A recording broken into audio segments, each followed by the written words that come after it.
Là, on est rendu à combien, Émilie? Pardon? On est à 14. Je pense que tu vas 14. pouvoir commencer. Ça va Bon, je vais commencer. Très bien. Allez, on y va. Donc, bonjour à tout le monde. Retrouvé ce matin. Donc, on va parler un petit peu de comptabilité économique, sociale et environnementale. Je m'appelle Alan Fustek, je suis le directeur scientifique de l'Institut. En fait, ce webinaire a deux objectifs. Le premier objectif, c'est de vous présenter notre méthode de triple comptabilité.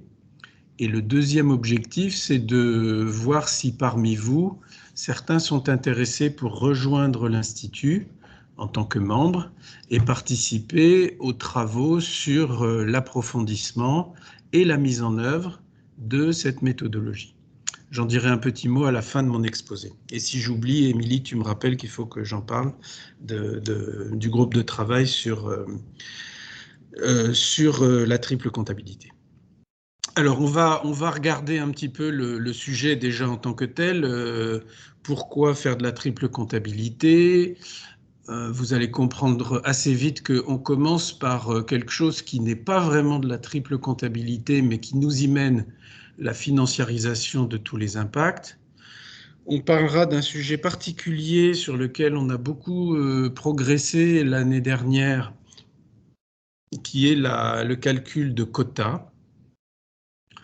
Et puis, je vous présenterai enfin les concepts de compte de résultat et de bilan étendu. Et ensuite, on parlera un petit peu justement de notre groupe de travail.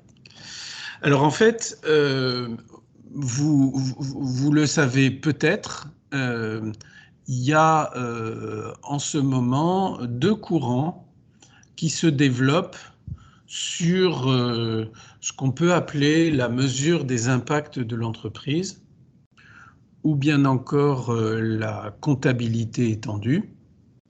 Un courant qui est extra-financier et un courant de financiarisation.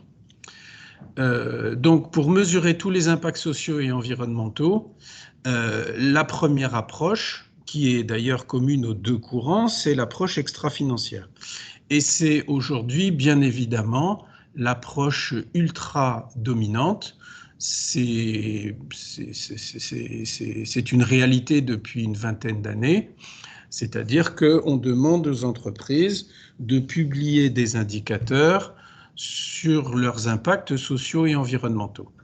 Alors, dans ce domaine-là, au niveau mondial, on peut considérer qu'il y a deux grands univers. Un univers américain avec la structure qui s'appelle Value Reporting Foundation. Value Reporting Foundation, c'est une structure qui existe depuis la fin 2021 et qui correspond à la fusion entre SASB et 2IRC. Et puis un univers européen avec une association qui dépend de l'Union européenne qui s'appelle EFRAG et qui, comment dirais-je, définit tous les standards de reporting extra-financier que nous avons en Europe dans le cadre notamment de la nouvelle réglementation européenne qui s'appelle la taxonomie et son volet de reporting extra-financier qui s'appelle la CSRD. Alors, entre les deux, vous avez une organisation qui elle-même s'est créée fin 2021 qui s'appelle ISSB. ISSB pour International Sustainable Standard Board, et c'est une organisation qui dépend de la structure qui gère les normes comptables au plan international, qui s'appelle IASB. Et ISSB est dirigé aujourd'hui par l'ancien patron de Danone, Emmanuel Faber. Voilà. Alors, sur mon petit schéma, comme vous voyez, hein, vous avez la couleur de l'ISSB, elle est plus bleu foncé que bleu clair, parce que l'approche d'ISSB est plus alignée sur les standards de reporting extra-financier américains que européens. Je ne rentre pas dans les détails, mais si vous avez des questions là-dessus, je pourrais y répondre tout à l'heure. Et puis, il y a un courant plus émergent qui va plus loin que le reporting extra-financier, qui consiste effectivement à exprimer tout ça avec des euros, donc une approche financière, et c'est ce qu'on appelle la triple comptabilité. Alors en fait, dans l'état actuel des choses, si on prend l'univers de la comptabilité mondiale, la règle du jeu ou le principe, c'est que tous les impacts sociaux et environnementaux doivent demeurer extra-financiers. Et donc, on pourrait se demander pourquoi, puisque c'est un petit peu le principe général dominant, pourquoi est-ce que certains décident d'aller plus loin, parmi lesquels nous sommes, pour faire de la triple comptabilité. On va en parler un petit peu. Pourquoi passer à l'approche numéro 2? Alors pour nous, à l'Institut, c'est inéluctable. C'est-à-dire que, ok, pour l'instant, il y a une tendance générale à dire qu'il ne faut pas, entre guillemets, polluer la comptabilité classique avec les impacts sociaux et environnementaux, et qu'il faut laisser ça de côté dans des référentiels d'indicateurs extra-financiers. Pour nous, c'est temporaire. Parce que le fait de tout financiariser, ça vous permet d'avoir une vision synthétique qui ramène tout à une seule unité avec un seul tableau de bord. Et sinon, c'est très, très difficile d'avoir une vision globale, une vision systémique de la situation, de savoir si d'une année sur l'autre, on a progressé ou on a régressé. Le fait, par exemple, on va le voir tout de suite, de pouvoir exprimer une dette environnementale en euros,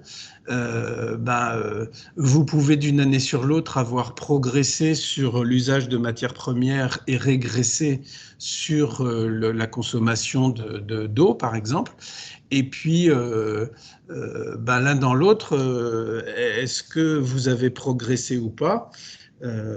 C'est difficile à dire, sauf si vous avez une unité commune. Donc la vision synthétique est un premier argument très important. Le deuxième argument est encore plus important, c'est que si à un moment donné, on décide de mettre en place le principe pollueur-payeur, vous vous souvenez peut-être que pendant le Grenelle de l'environnement, il avait été question de l'inscrire dans la Constitution. Voilà.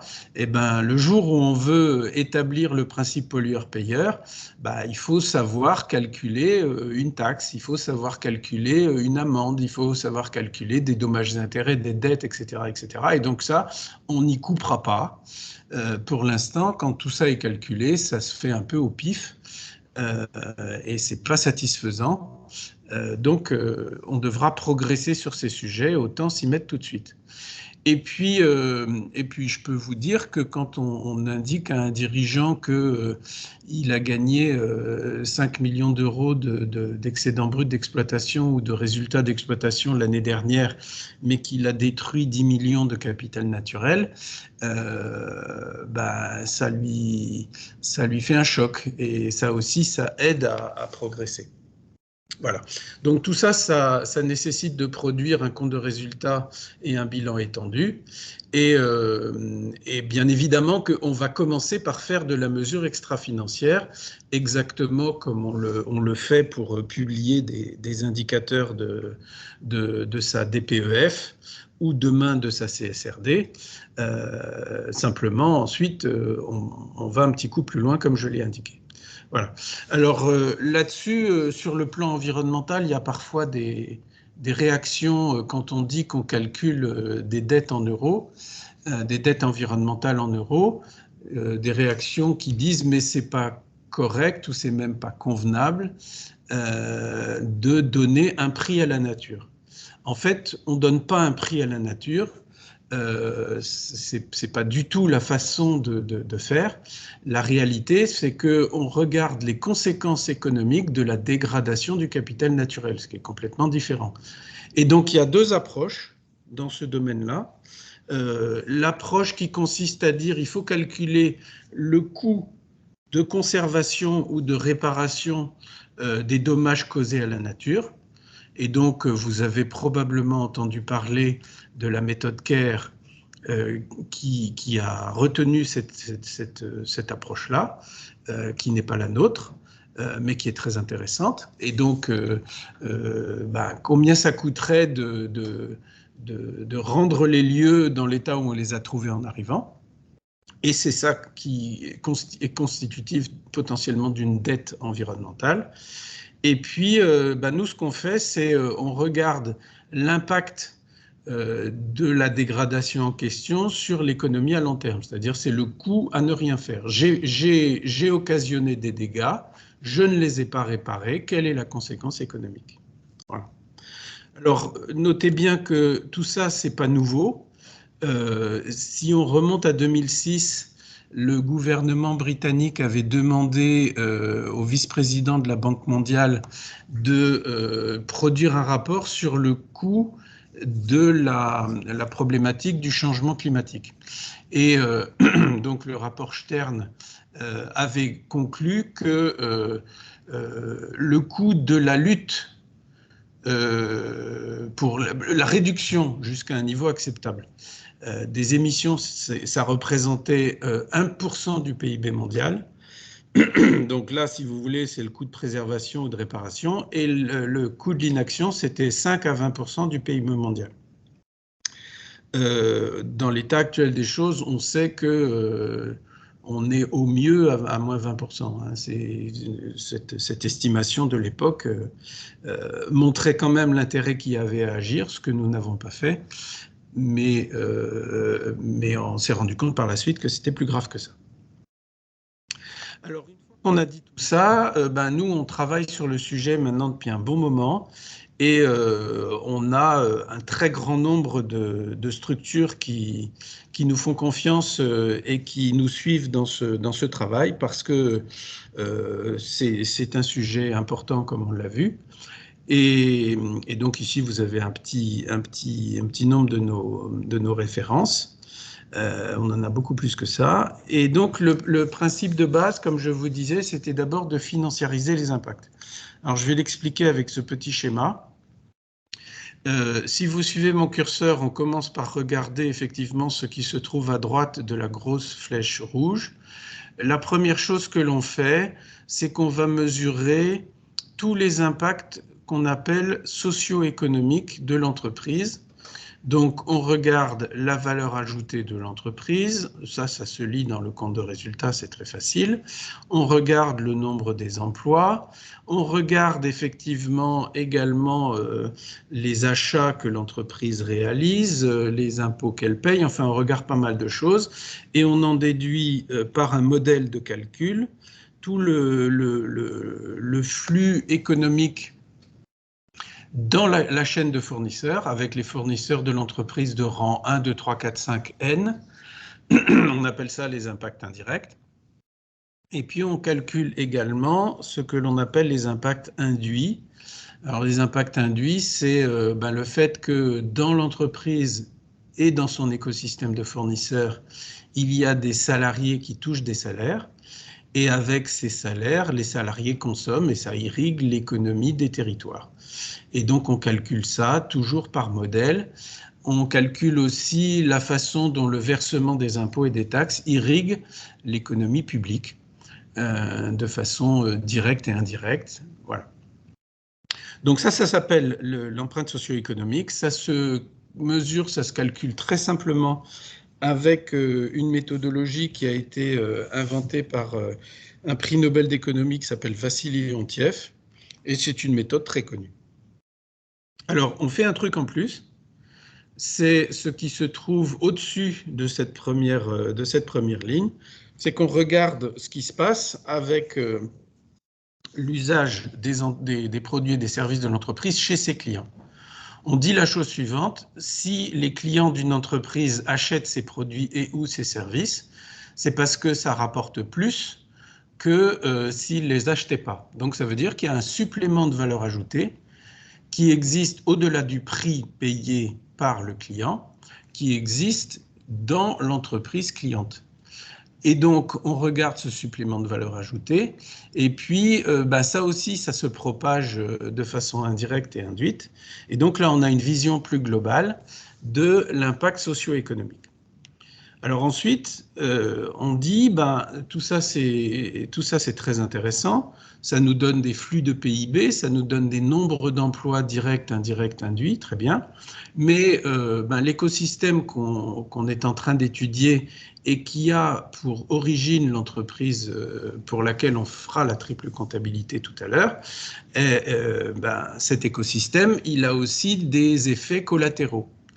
Dans le jargon, on appelle ça des externalités positives et négatives, qui sont directes, indirectes, induites, etc. Donc, l'entreprise se développe, il y a toujours un petit peu d'accidents du travail, de maladies professionnelles, d'écarts de rémunération injustifiés, de précarité de l'emploi, etc. Ça, ce sont les effets sociétaux négatifs. Et puis, il peut y avoir aussi des effets positifs qui sont liés à la façon dont l'entreprise se comporte sur son territoire et qui n'ont pas nécessairement à voir avec son cœur de métier. Vous avez une fondation, vous recrutez des personnes en insertion, vous avez des activités de dynamiser votre territoire de différentes façons, etc. Tout ça, ce sont des retombées sociétales positives. On calcule tout ça. Et enfin, on calcule les impacts environnementaux de l'écosystème dont je viens de parler, qui a l'entreprise étudiée pour origine. Et là, les externalités environnementales, c'est des émissions de gaz à effet de serre, bien sûr, des mètres cubes d'eau consommés, des kilos ou des tonnes de matières premières, etc. etc. Voilà. Et on va commencer dans la méthodologie que je vous présente par mesurer tout ça. Et après, on verra quels sont les sous-ensembles de tout ça qu'on va prendre en compte dans une comptabilité étendue. Alors ici, je vous donne quelques petits exemples. Là, vous avez par exemple l'impact socio-économique de l'entreprise Orange sur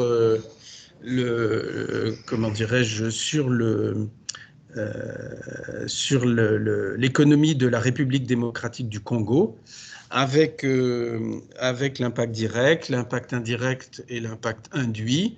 Et vous voyez donc un flux de PIB, ça fait un total de 200 millions d'euros. Et de 175 000 emplois. Et donc ça, c'est l'impact de cette entreprise, l'impact simple de cette entreprise sur son territoire.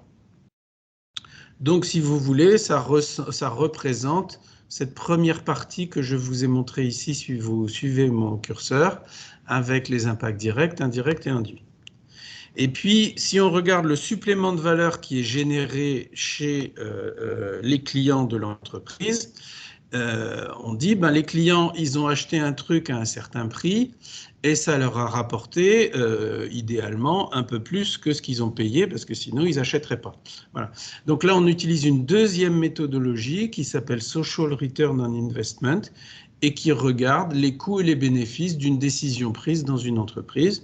Ici, on a quitté le monde de la téléphonie, on est dans le monde du traitement des eaux, et vous voyez effectivement une décision qui représente 651 700 €, qui rapporte, alors de manière certaine, 15 fois son coût, et de manière probable, 34 fois son coût. Voilà. Alors, quand on rajoute ce supplément de valeur ajoutée lié à un achat de l'entreprise qu'on étudie chez ses clients, ça change pas mal de choses. Ici, je reviens sur l'entreprise Orange au Congo, en rajoutant tous les bénéfices de la téléphonie et de l'Internet pour les clients de Orange au Congo, je passe d'une empreinte de 200 millions à 512 millions et le nombre d'emplois double. Donc vous voyez que ces suppléments de valeur ajoutée de l'activité de l'entreprise chez les clients représentent un impact très important. Ensuite, comme on le disait tout à l'heure, on doit mesurer les externalités sociétales. Ici, vous avez une troisième entreprise pour laquelle on a fait ce genre de calcul. Ça, c'est un cabinet d'expertise comptable qui compte à peu près 2000 personnes en France. Et vous voyez qu'avec ces impacts directs et indirects, c'est-à-dire tout ce qui se passe dans la chaîne de fournisseurs de cette entreprise, on a 600 000 euros par an liés aux problèmes de santé et sécurité au travail, 194 000 euros sur la précarité de l'emploi, 72 000 euros sur les actions de mécénat, plus 72 000, plus 260 000 sur l'insertion. Donc c'est une entreprise qui fait appel à l'insertion et qui a aussi des activités d'insertion chez ses fournisseurs, etc., etc. Mais le bilan est négatif. Le bilan global est négatif de 1,2 million, avec donc là-dedans l'impact de l'entreprise Baker Tilly en tant que telle, plus de tous ses fournisseurs. Alors bien évidemment, derrière cette présentation synthétique, vous avez tous les détails de qu'est-ce qui se passe chez les fournisseurs de rang 1, 2, 3, dans quel secteur se trouvent ces impacts, etc. Et puis, le troisième étage de la fusée, c'est l'impact environnemental. Et donc là, la méthodologie permet de mesurer en unité physique tout d'abord, les impacts directs, indirects et induits de l'entreprise. Ici, vous avez les impacts directs et indirects de l'entreprise Chryso, qui est une filiale de Saint-Gobain, avec les émissions de gaz à effet de serre pour 459 000 euros, si vous suivez mon curseur ici. Tiens, il est où mon curseur? Ça y est, le voilà. Voilà. Les émissions de polluants dans l'atmosphère, les oxydes d'azote, l'ammoniac, les particules fines, les composés organiques volatiles, etc., les oxydes de soufre, l'artificialisation des sols, l'usage des matières premières, les effets induits sur la destruction de biodiversité, la gestion des déchets, et notamment la partie des déchets qui n'ont pas fait l'objet d'une valorisation, la pollution de l'eau, la consommation de l'eau, et tout ça, ça nous fait 560 000 euros d'impact direct et indirect par an. Voilà. Alors, il est clair que tout ça est appuyé sur du travail scientifique. Donc, nous avons les méthodes de calcul des impacts physiques ou des impacts sociaux qui relèvent de publications scientifiques. Et puis, nous avons aussi les méthodes de financiarisation qui relèvent d'impacts scientifiques. Et donc, alors, on ne va pas en déduire que tout ça, par voie de conséquence, est parfaitement juste, etc. Et que c'est parfait, on n'en est pas là. Ce sont des méthodes qui sont récentes. Et il y a encore matière à faire beaucoup de recherches là-dessus pour progresser. Mais nous avons quand même, par l'ensemble du travail académique sur lequel la méthodologie s'appuie, la possibilité de déclarer que la méthode est opposable à des tiers, qu'elle est validée par des commissaires aux comptes, qu'elle se retrouve dans les rapports annuels, etc. etc. Voilà. Ici, vous avez l'exemple du groupe breton ENAF, et vous voyez effectivement la triple empreinte, hein, l'impact socio-économique de l'entreprise. L'impact direct, c'est 14 millions d'euros, 200 emplois. Les externalités sociétales, c'est 300 000 euros. Les externalités environnementales, c'est 100 000 euros. Et quand on rajoute la chaîne de fournisseurs, on passe à 50 700 emplois, 1,2 million d'externalités sociétales négatives et 1,2 million d'externalités environnementales. Alors, une fois qu'on a dit tout ça, on a quand même fait déjà pas mal de trucs parce qu'on arrive à des résultats intéressants du style, ben voilà, j'ai 1 million d'impact social négatif, donc il faut que j'essaye de passer à 500 000, puis à 200 000, puis à 100 000. Et puis j'ai 2 millions d'impact environnemental négatif, ben, il faut que j'arrive à passer à 1 million, puis à 500 000, puis à 200 000, etc. Voilà. Mais ce que les calculs ne nous disent pas jusqu'à ce stade, c'est quelle est finalement la tolérance ou les seuils en dessous desquels on ne peut pas descendre. Alors les seuils en dessous desquels on ne peut pas descendre, c'est une tolérance sociale qui va être conventionnelle. On va tomber d'accord sur le fait que une entreprise responsable ne peut pas avoir 0 accident du travail, parce que le 0 défaut, ça n'existe pas. Donc on va convenir d'un seuil d'exigence très très forte pour les aspects sociaux.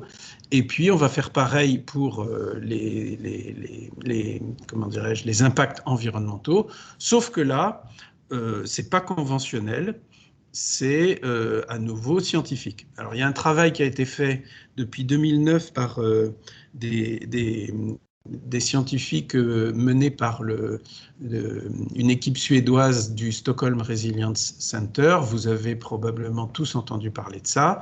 C'est le travail sur le calcul des limites planétaires. Ce sont effectivement des quotas qu'il ne faut pas dépasser pour éviter que le système Terre rentre dans un état instable. Alors la très mauvaise nouvelle, c'est que sur 9 limites planétaires, on en a déjà dépassé 6. Et vous voyez un peu la nature de ces limites, hein. Bien évidemment le réchauffement climatique, la disponibilité en eau, la destruction de la couche d'ozone, l'acidification des océans, les rejets de phosphate et de nitrate dans l'eau, la destruction de biodiversité, l'artificialisation des sols, etc. Voilà. Donc ça, c'est un travail qui est quantitatif, qui est scientifique. Et nous, ce que nous avons fait, c'est que nous sommes partis de ce travail du Stockholm Resilience Center. Nous avons ramené toutes ces limites. Premièrement, on en a fait des quotas annuels. On les a ramenés à la France, parce qu'ils sont calculés pour la planète entière et pour l'humanité tout entière. On les a ramenés à la France. Ensuite, on les a ventilés par secteur d'activité économique sur les 64 secteurs INSEE, de sorte qu'on est capable de donner pour chaque secteur un quota de CO2, un quota d'eau, un quota de mètres carrés ou d'hectares, etc. Et puis, du coup, on est capable de calculer le quota d'une entreprise en regardant une bête règle de 3, hein, la valeur ajoutée de l'entreprise sur le PIB du secteur. Voilà, puisque le PIB, c'est une somme de valeur ajoutée. Voilà. Et ça nous permet d'avoir effectivement des quotas à ne pas dépasser sur le plan environnemental. Alors donc, les quotas qu'on ne doit pas dépasser sur le plan social sont conventionnels. Je vous prends un exemple. Le quota qu'on a dans notre méthode, hein, qu'on a arrêté pour santé sécurité au travail, c'est un taux de fréquence de 5. Ça veut dire 5 accidents avec arrêt par million d'heures travaillées. Et pourquoi 5 et pas 6 ou 9 ? C'est parce que les meilleures entreprises en matière de sécurité au travail descendent difficilement en dessous de 5. Voilà. Et ce qu'il y a d'intéressant à noter, c'est que ce sont les industries les plus dangereuses où on a les taux de fréquence les plus bas. Donc, par exemple, le secteur une boîte comme l'air liquide, par exemple, doit avoir un taux de fréquence qui se situe entre 0 et 5. Voilà. Alors que dans le secteur du bâtiment, pour vous donner d'autres exemples, le taux de fréquence, il doit être à 100, quoi. 100 accidents par million d'heures travaillées. Donc, vous voyez la marge qu'il y a. Et donc les premiers de la classe, ils sont aux alentours de 5. Donc on a dit le quota conventionnel pour la santé au travail, santé-sécurité, ce sera 5. Voilà. Et pour l'environnement, on a fait le travail que je viens de vous indiquer ici, donc qui est basé sur des travaux scientifiques. Alors, bien évidemment, comme je le disais tout à l'heure, on commence par faire de la mesure physique, des tonnes de CO2, des tonnes de polluants émis dans l'atmosphère, des kilomètres carrés ou des mètres carrés ou des hectares artificialisés, etc. Voilà. Et puis ensuite, on fait un premier travail de financiarisation. C'est ce que vous voyez sur cet exemple, avec une entreprise ici qui a un impact environnemental total de 4,5 millions négatifs, avec 450 000 euros sur le CO2, 90 000 euros sur 90 000 euros sur les émissions de polluants atmosphériques, et puis 2,4 millions, comme vous le voyez, sur la consommation d'eau.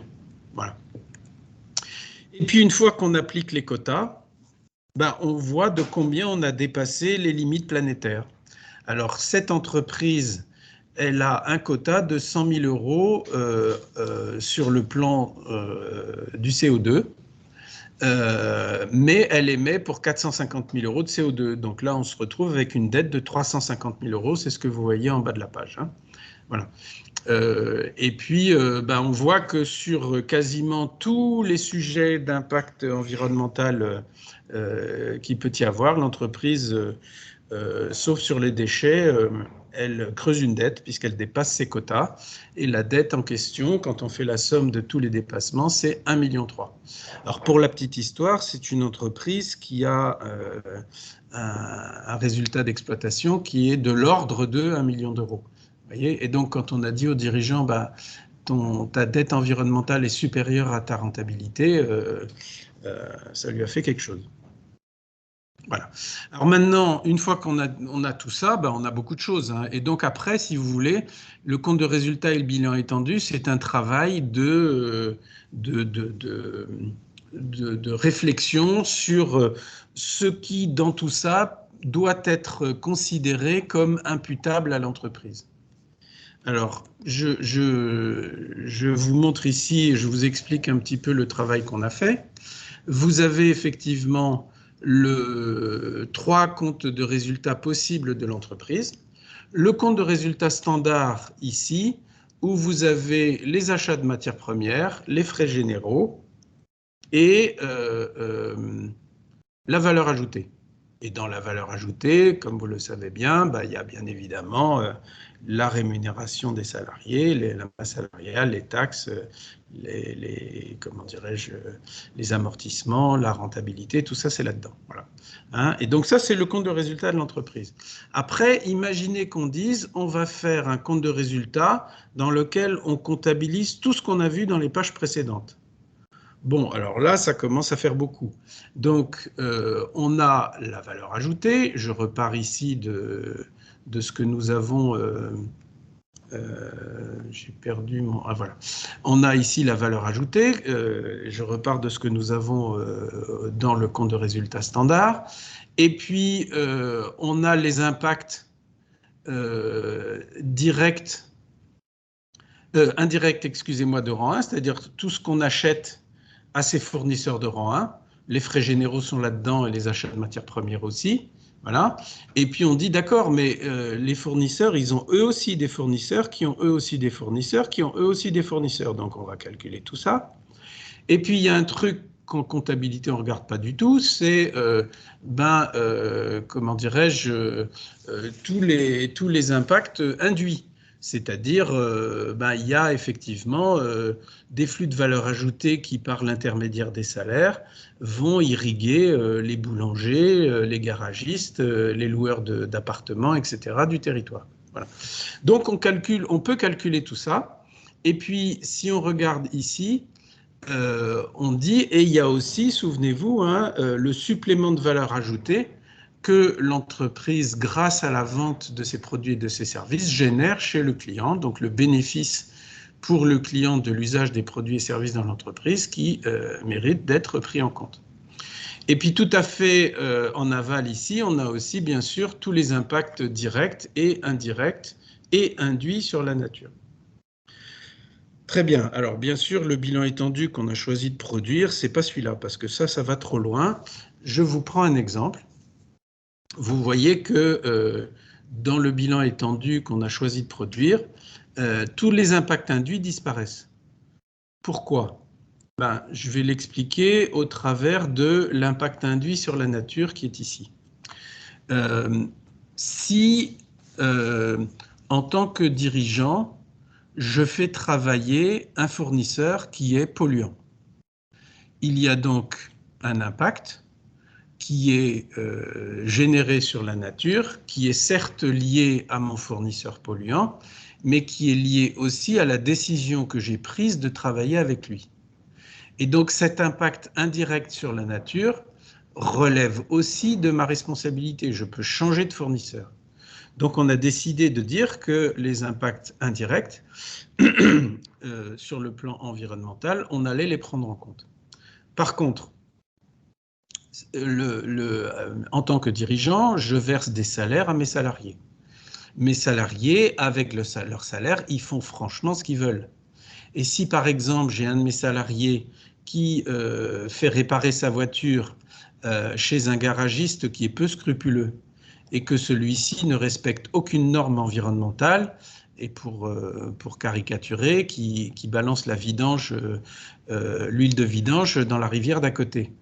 Là, il y a un dommage environnemental qui est lié à mon salarié, mais l'entreprise n'a pas de responsabilité là-dessus parce que c'est la décision du salarié et l'entreprise et ses dirigeants ne peuvent pas influer sur cette décision du salarié.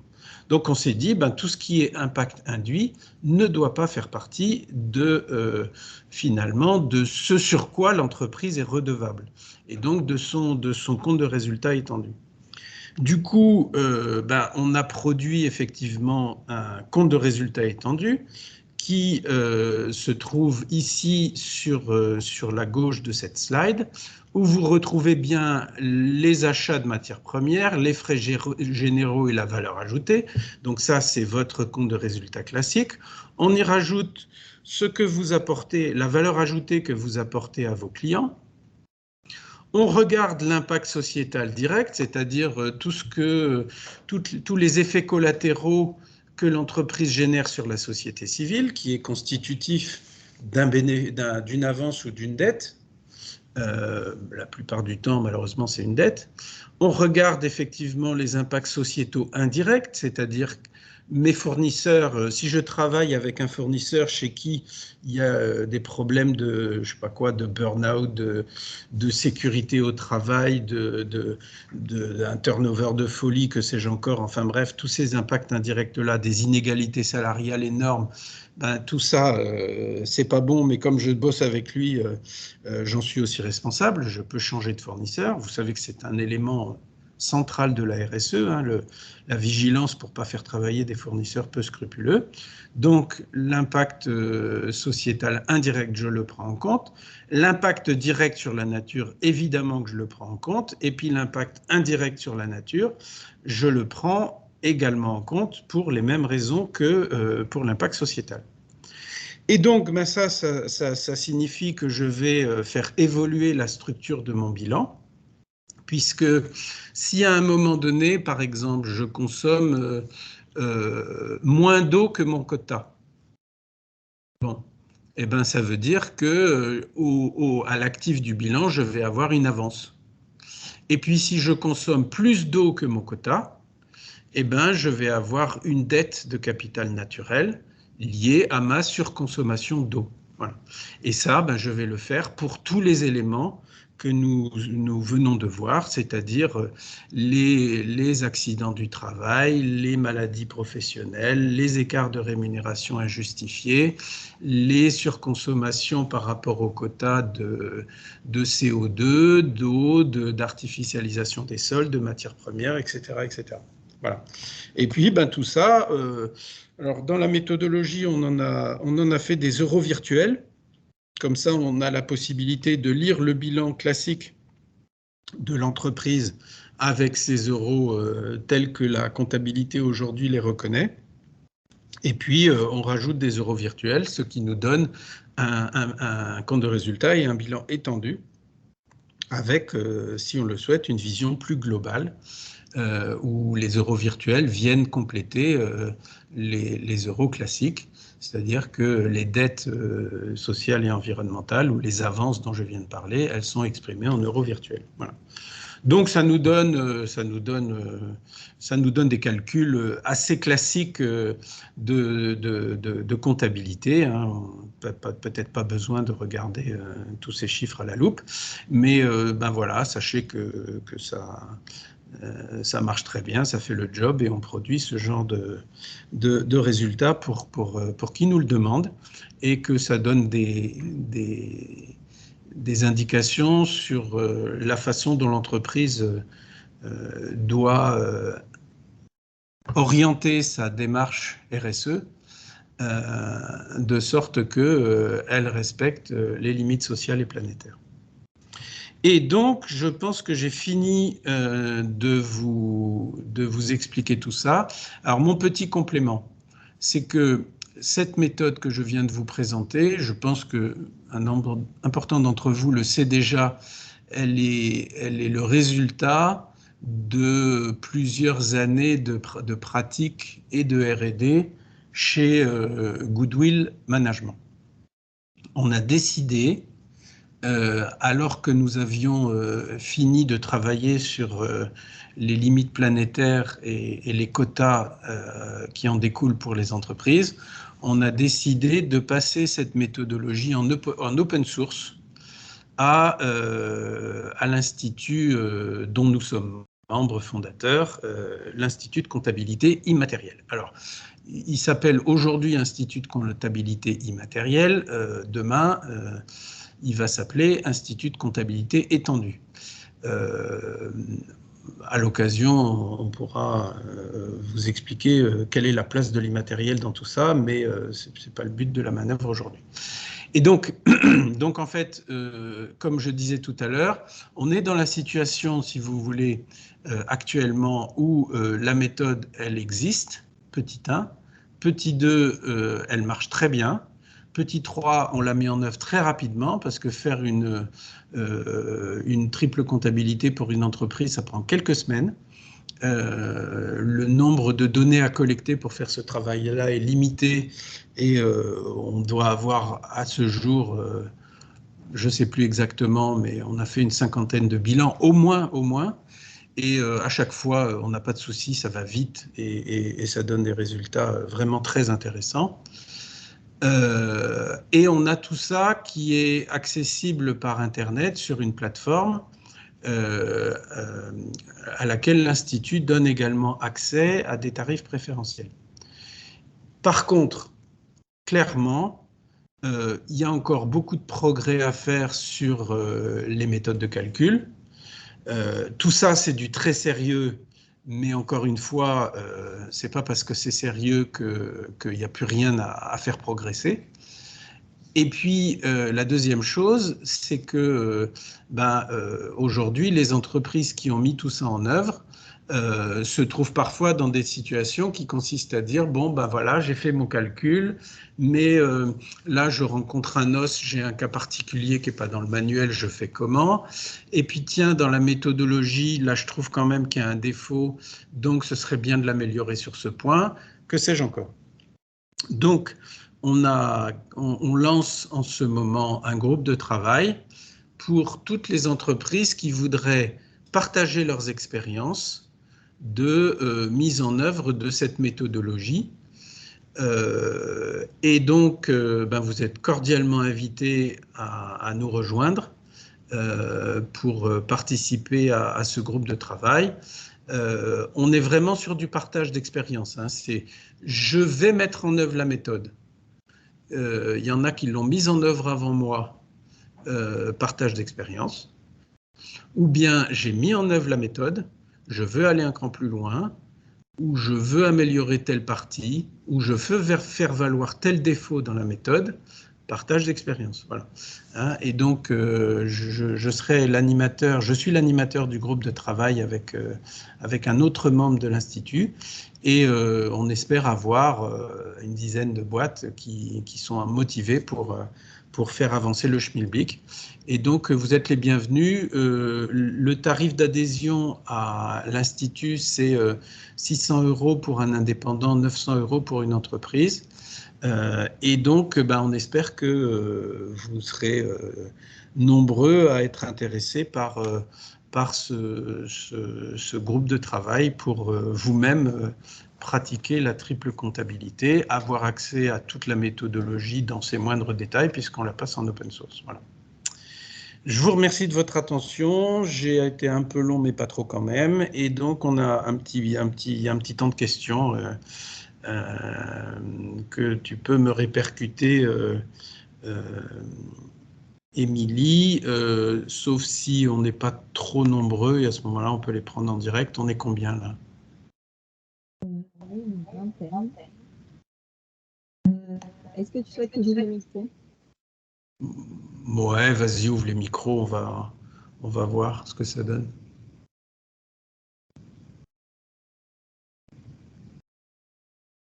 Bon, donc ce qu'on fait, c'est si vous voulez poser une question, faites-le de vive voix. Ce sera aussi bien que par chat interposé. Et par contre, levez la main, comme ça, Émilie vous donne la parole. Peut-être que Sophie, vous souhaitez poser votre question de vive voix. Oui, je le fais. Normalement, vous avez la main sur votre micro.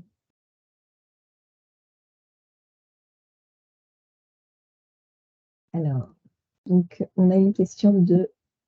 Ah, ok. Donc, je vais peut-être poser la question de Sophie. Vas-y, pose la question. Ouais. Sophie travaille pour une entreprise basée au Luxembourg avec un bureau à Paris, un à Bruxelles et un à Monaco. Est-ce que cela rentre dans le scope de test?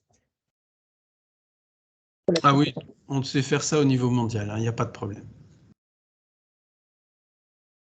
Et on sait calculer les empreintes de n'importe quelle entreprise, dans n'importe quel pays, et on décide. Alors après, bien sûr, il y a des entreprises qui nous demandent de connaître leurs impacts au niveau mondial.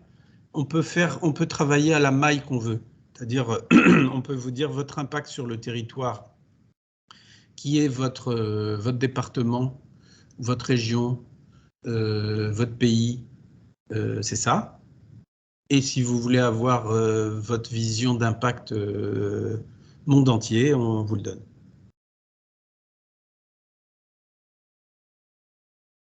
Merci Nathalie, on vous laisse la parole. Oui, moi, bonjour, j'ai juste une petite question assez pratique par rapport à l'adhésion à l'Institut. Quand on est indépendant, mais qu'on a créé une... En fait, moi, je suis sous SASU, je suis considérée indépendant ou personne morale? Oui. Donc, Oui. je peux adhérer sous le statut d'indépendant. Absolument. Merci.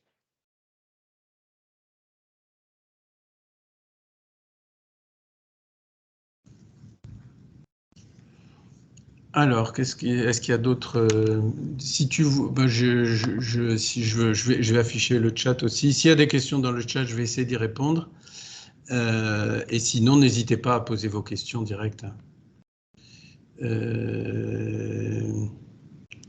Donc, la question... Françoise, du coup. Pardon? Il y a une question de Françoise et de Nathalie. Alors, Françoise. Donc, qui est consultante en bilan carbone et qui demande donc, si le tarif de 600 €, donc consultant indépendant, est applicable. Oui. C'est ça. C'est ça. Et pour ceux d'entre vous qui sont familiers avec le bilan carbone, en fait, quand on regarde dans la triple comptabilité, l'empreinte carbone, elle est issue d'un bilan carbone comme on le pratique par ailleurs avec la méthode bilan carbone française ou avec le GHG protocole. premièrement. Et deuxièmement, sur l'intégralité des impacts que je vous ai présentés, on a bien les 3 scopes, hein, c'est-à-dire on a bien les impacts amont et aval du scope 3. Voilà.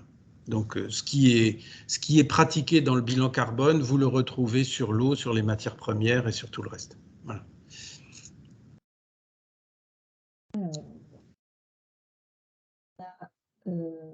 Alors, il y a une question, faut-il avoir déjà une politique et un engagement RSE mature?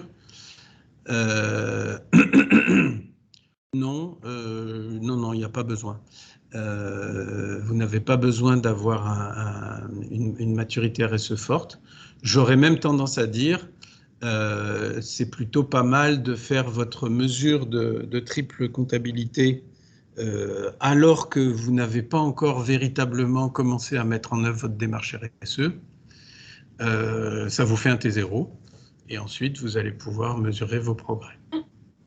Au passage, pour tous ceux que ça intéresse, quand on fait de la triple comptabilité sur des entreprises fortement engagées en RSE, ben on se rend compte qu'une fois qu'on a mis en place sa politique RSE, il reste encore énormément de travail.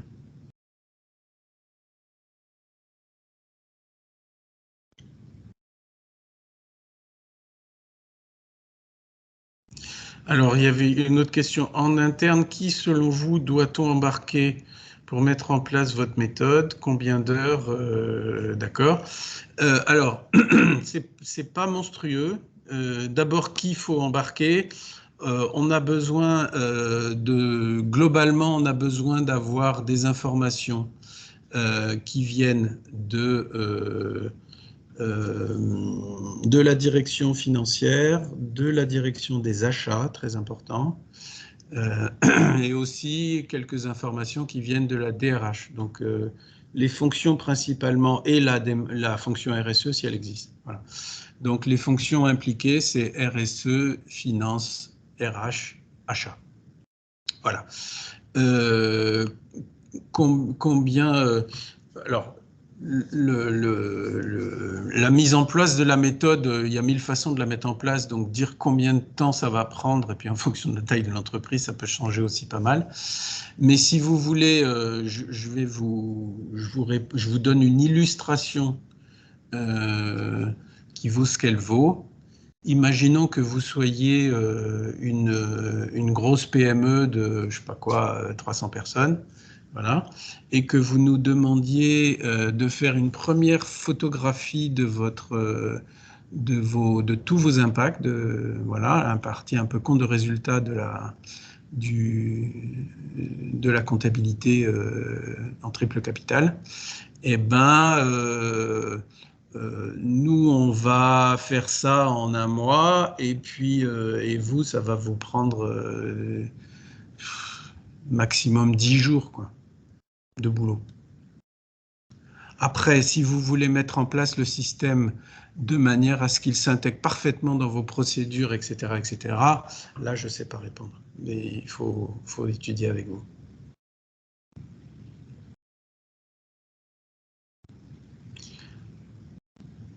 Est-ce qu'on a d'autres questions? Oui, Nathalie avait une question sur les... Pardon. Est-ce que tu as les dates des prochaines sessions de formation? Non, je ne les ai pas, mais on va vous nous les demander. Laissez vos coordonnées à Émilie et puis on vous fournit toutes les informations. Alors, je précise un point. Le groupe de travail n'est pas un groupe de travail pour se former. Hein. C'est-à-dire que viennent au groupe de travail des structures qui ont déjà connaissance de la méthode, sans nécessairement en être des experts. Hein. Vous avez déjà les fondamentaux et vous voulez mettre en œuvre. Donc c'est vraiment un groupe de travail pour mettre en œuvre ou pour partager avec d'autres entreprises sur la mise en œuvre, etc. Par contre, on organise des formations à la triple comptabilité et donc ça, on va pouvoir vous le dire effectivement. Il n'y a pas de problème, on vous donnera les dates. Et oui, on a les on a les données spécifiques pour chaque pays, y compris sur le plan environnemental, pour répondre à Nathalie.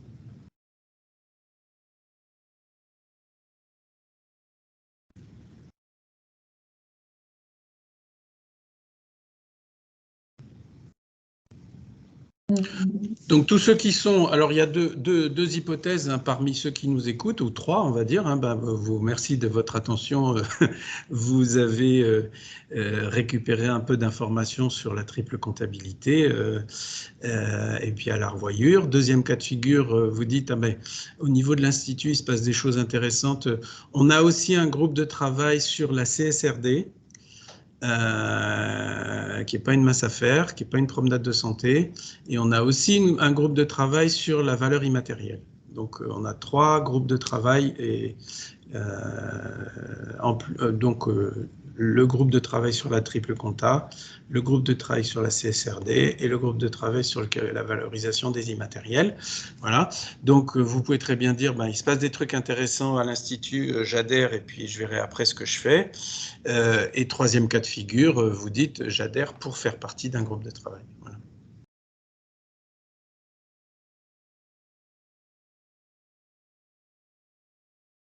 Et donc,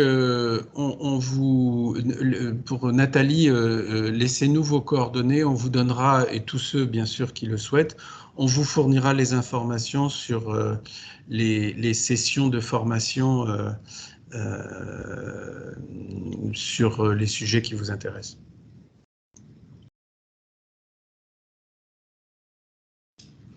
Combien de temps doit-on consacrer au groupe de travail sur une année? L'ordre de grandeur, c'est une réunion par trimestre, hein, c'est quelques heures, quoi, voilà.